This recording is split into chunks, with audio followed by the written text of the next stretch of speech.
So I want to start another video, but I want to get a Commodore PET out and just kind of look at some games from like 1978, you know, the exciting stuff. But I've got all my modern computers here. I think the newest one might be from 2014, so kind of ridiculous, but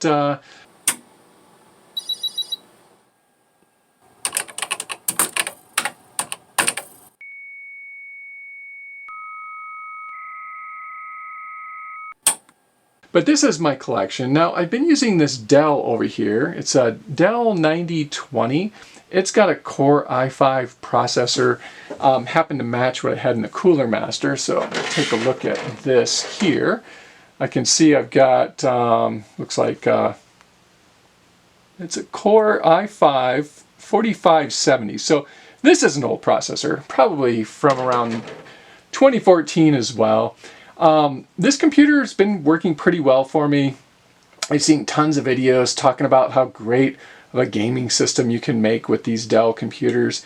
I didn't use it for gaming. I actually was running Linux on it. I've been using Shotcut, some other open source software for video editing and so forth.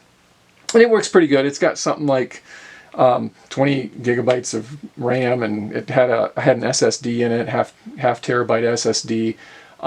Not too bad. It worked okay for Linux. And then this Cooler Master case here, I actually had a motherboard in it that was older than this one, and then I ended up getting this motherboard here, which is absolutely ridiculous, having a tiny little micro ATX or whatever size this thing is inside this gigantic Cooler Master.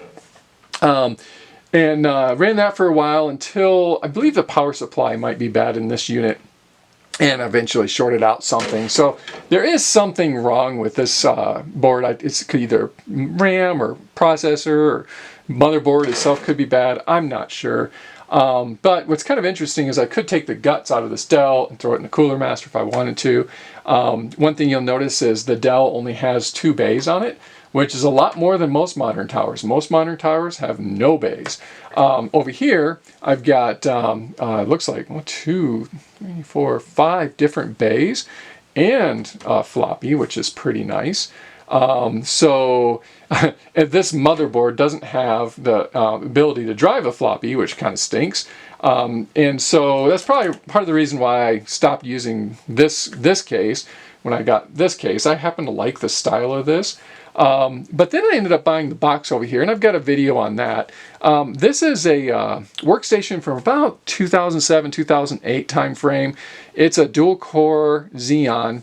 I think it's a 5335 or something like that. So it's a very old Xeon processor, but there's 2 of them, and they're quad-core processors. This one's running at 2 gigahertz. And it's only got 4 gigabytes of RAM, so very, very low on RAM. It had a standard hard drive in it. Just recently I bought a 1 terabyte drive. I actually went to Best Buy and bought this. I know I could probably do better if I ordered online, but you know, sometimes I like to support brick and mortar buildings, businesses. So I got this, and another thing I did is I had this guy here for, you know, the hard drives, and I moved it from my Dell into this guy. So that allows me to very quickly and easily change my my hard drives. I can put like this little guy in there and run that, or I can put a larger drive. I can put like a, you know, an OS on a small SSD, and then throw a platter drive in for storage. So that works out pretty nice. So what I'd like to do is I'm migrating everything from here that's useful, there isn't a lot, to my Boxx, and I want to build up the Boxx computer. Now I can't use RAM from this system because the Boxx uses FD-DIMMs, which is a different type of memory. The memory controller on the Dell is a parallel, like your typical DIMM, where I guess it's a serial memory controller on the FB-DIMM. I guess they did that for increased capacity, or, you know, working with larger memory capacity, or at least back in the time when they made it, it was the thing to do. So we might take a look at kind of like what's inside these things and move from there. Alright, so not much to this computer. I don't have a video card in it. I had a 1030. but not a very impressive graphics card. See, one of the things I did add to it that I want to keep is this hard drive bay, because I want to be able to pop out drives. So like this little guy here. This is just a 480 gigabyte SSD. So I'm going to transfer my files from this onto the new 1 gig SSD, and that'll go into the Boxx computer. But this is super nice because I can like have my OS on one of the SSDs, and then I can just use a platter drive for storage of files. Platter drives are very inexpensive, so it works really, really well. So this is an i5 processor, nothing too special. Not much I can do with this other than take this guy out, put the cap on it, and then probably just sell this for whatever. You know, it's probably not going to get more than 20 bucks now. So, yep, that's the Dell. So here's my Cooler Master case. It's got the fancy see-through side panel. Whoop-dee. This one you have to unscrew it from the back. Right now it doesn't have any screws in it, so it just pops right off. Tons of expansion in the back, and tons of expansion. I mean, this whole thing is just lined with expansion, so it gives you lots of room for internal hard drives. It's actually kind of a nice case. I do like the external additions, you know, how much you can put on here. I was actually watching an LGR video this morning, and he built up a Windows Vista box, and he found himself a case that had like lots of bays. So this is a pretty cool case. I think I'll go ahead and keep this one. It's definitely an older style case, but it's not bad. This is an absolutely terrible power supply, so this thing's got to go. What I might end up doing, just for now, is just stuff the Dell motherboard in here. It happens to be ATX form factor, and get this thing up and running again. And maybe I can find some cool things to put in the expansion bays. I don't know what, but maybe, you know, something out there. Now let's take a look at the box. So here's the box. I absolutely love the case on this one. I actually like the motherboard a lot as well. Picked this one up for $1, so not bad. It's got the filtered air flow here, so you can see it's got the charcoal filtration, dual fans. One bad thing about this is it makes a ton of noise. It's very, very noisy. It's kind of a server class machine. I added the hard drive caddy in here so you can easily pop different hard drives in, boot up with different OSs, which is kind of nice. Like, I like to play around with different versions of Linux occasionally. It's kind of cool. I could use this to build up, you know, an XP. This originally came with XP64, which is a pretty awful operating system because there's so many incompatibilities. But you know, you could do Vista, XP, whatever. That would be kind of cool to have. But yeah, this is the box, and we'll take a look at the side panels because this is actually pretty cool too. So let's take a quick peek at that. So here's the hard drive side of the machine.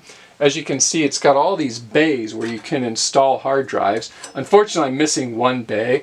That's probably where the OS was installed, and when the IT guys get a hold of these things, they typically don't just remove the hard drive, they remove the whole bay and toss it, which is unfortunate because it would be nice to have that. But you could set up a RAID over here. It's got, you know, you can run the serial ATA up through there, all the power is run down through there, so pretty nice. The hard drive side, let's take a peek at the other side real quick. So here's the inside of my dual Xeon Box computer. It's a pretty interesting guy with the fans, and it's got these two guys up here. I'm not sure what size these are, so I'm going to try to grab the serial number, that way I can look them up. And then these little guys, I think these are the ones that make all the noise, but I'm not sure. But it's a pretty neat little setup. Alright, so I got my Boxx computer set up in the corner. And inside the drive bay, I've got a 480 megabyte drive. That's my old Linux image. And I've got Clonezilla installed on this USB. And down here, I've got my new 1 terabyte drive. So I'm going to use Clonezilla to back up the data from the old drive to the new drive. So I really didn't feel like reloading this computer and copying all the files to it. So cloning the drive is the fastest way to do that. And it's really simple using Clonezilla to do just that. It's just important to pay particular attention to your source drive and your destination drive. That way you don't lose any data. And it might be a good idea to back up your data before attempting such a feat.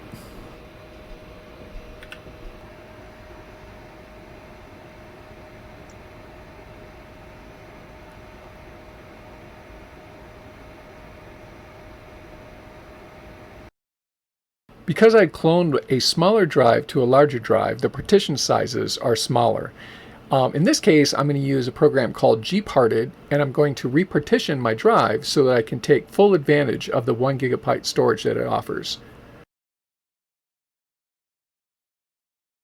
One thing I particularly like about Linux is I can do this on the fly without having to reboot the computer. It's just good to go afterwards.